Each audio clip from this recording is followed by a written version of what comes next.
Well, they almost spoiled it by trying to focus on it so much. The Lakers were focused on one thing in the first three quarters of this game. Not defense, certainly not defense in the first half, and really not until the end of the third quarter, and not on running their offense. They were focused on Anthony Davis getting as many points and touches as possible in an arena where he was being booed every time he touched the ball. He was booed through introductions, and they were amazingly able to accomplish both goals. They had a great fourth quarter where they were able to win the game, and Anthony Davis was great.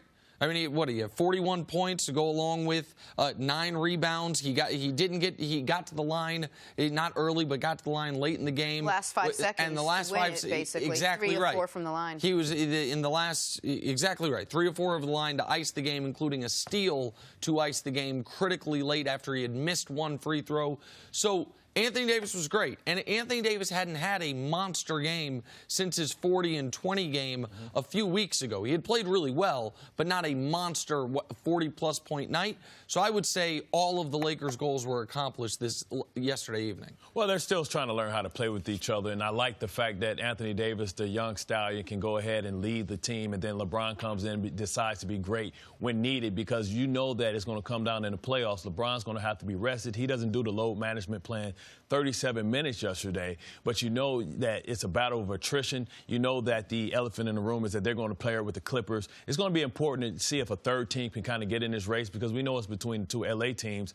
It's going to be interesting to see if a team like the Houston Rockets go get Iguodala to try and be able to match up and get some more defense. But they're above the rest of the teams in the Western Conference. Well, one other thing, listen, Lakers got to be careful now in this regard. They have played with they are each game ratcheting down the minimum required attention to detail and effort in order to get a win. Yeah. They stole a win against Memphis. The game against OKC. They are basically going full throttle for moments, and that's been enough. They've had 4 games this year where they're down 15 points. They're 4-0 in those 4 games. The best start to a season in those circumstances in almost 15 years. And yesterday's game mattered to them because of the Anthony Davis part, and they still didn't pay any attention to the defensive side of the ball until late in the third quarter. But isn't this what we talk about with sustainability? I mean, how many games can we see LeBron James play both sides as hard as he does on defense as on offense? How many games can we really see them come out so hard and have LeBron play every single game? But I guess these are 2 separate things. One is I would argue they didn't come out hard at all. I would think they were coasting for 3 quarters. It's because they came out so No, strong. I think it's because they've had a soft schedule and because they haven't been challenged in a few weeks. And they have thus far been proven right.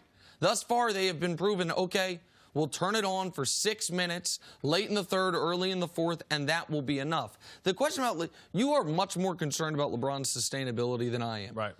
LeBron is the most durable athlete we have ever seen. Age is undefeated. Okay, but he's in year 17, but he's not even. He turns 35 in a month. He's not a 40-year-old athlete.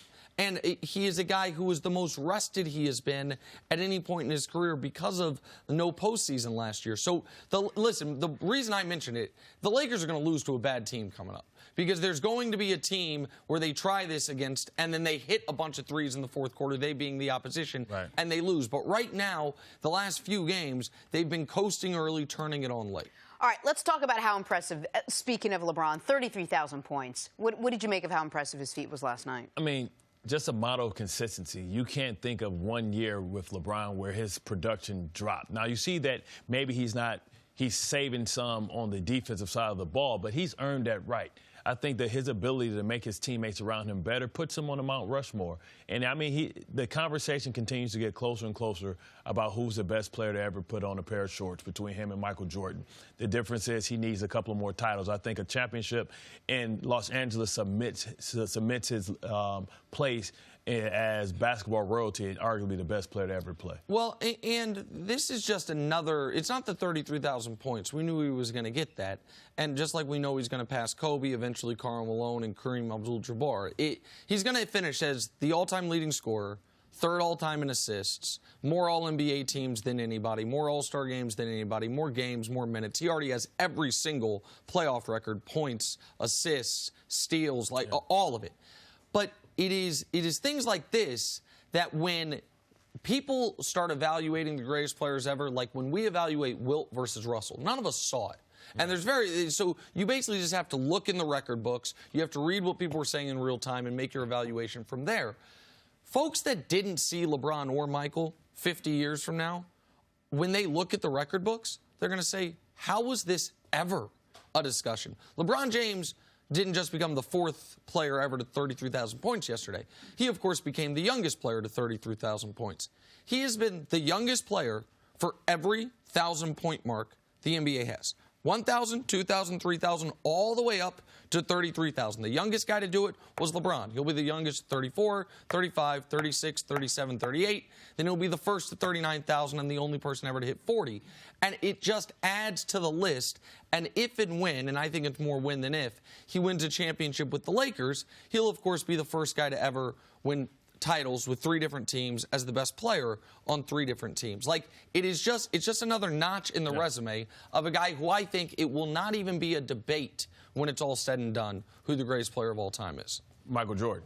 Because you can only revolutionize a sport, globalize a sport once, and that matters. We watched Muhammad Ali do it with boxing. We watched Michael Jordan globalize the game in basketball.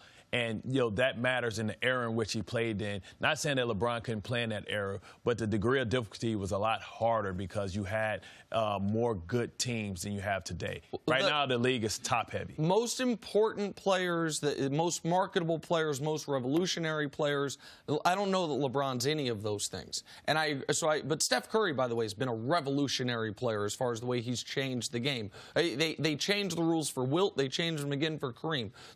Jordan changed the way sports marketing worked, sports apparel worked. After Magic and Bird, all of that matters as far as maybe his overall icon status. But as far as the greatest player, the most effective basketball player ever, it's clearly the guy we're still able to watch every night or every couple nights. When it's all said and done, nobody's going to be arguing against I'm sorry, it. if Jeffrey didn't spend a couple of years in college and if Jeffrey didn't go play baseball, well, it's interesting. We know those numbers would be totally different. Well, it's interesting because he didn't have to go to college. Most Malone didn't. And yet, when he first came into the league, so if the whole argument is if he hadn't gone to Carolina, he would have all these records. Well, then his rookie year, he would have come in averaging 27 because his rookie year was LeBron's 4th year, but he didn't. Like this whole, well, these other guys didn't go to college. Until recently, you didn't have to go to college. And Kobe didn't go to college. KG didn't go to college. Moses didn't go to college. None of them did what the greatest player ever has done. Thanks for watching. Subscribe here to get the latest from the show. Also, be sure to check out more of the best clips from First Things First, or go watch a few segments from our other shows on FS1.